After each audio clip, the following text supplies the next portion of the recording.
The classical liberalism is one strand. There are many strands of liberalism. The liberalism in itself is not a static ideology, it evolves. And as Americans have become more powerful, and its major, the most powerful enemy, which is the USSR, that has collapsed, it has gained new confidence into thinking that now it can maybe mold the world, as I was saying just a while back, into its own image. Now, what it does is that the it has shifted from its classical mores and it has adopted newer and more aggressive postures.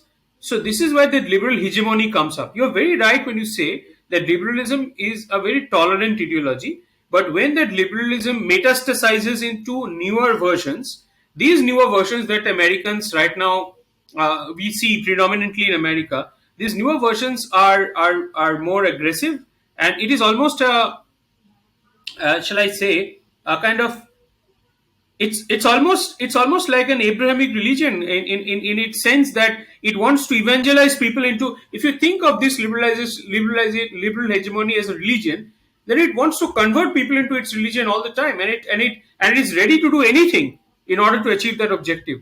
So yes, in that sense, the liberal hegemony that I'm talking about, that is quite that is not quite the same thing as classical liberalism which we had known earlier. That is something totally different.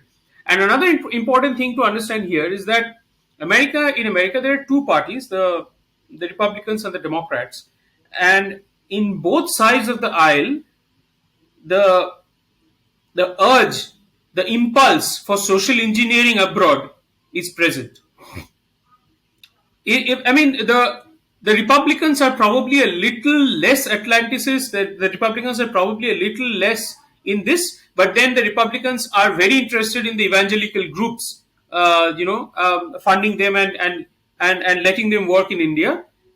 The Democrats, on the other hand, maybe they might go a little less hard on the evangelical groups thing, but then they'll push the other agenda. So in both the cases, I think they kind of have this impulse to initiate social engineering, and I've mentioned that initiate social engineering in other sovereigns so that these become more and more like them in terms of religion, in terms of culture, and that is something which they don't understand. That people are not ready to accept. They do not understand the simple thing that other traditions and other cultures are proud in their own right, and they will not necessarily fold up because what the Americans think is a more superior ideology. That is something which Americans, I think most of them, don't understand.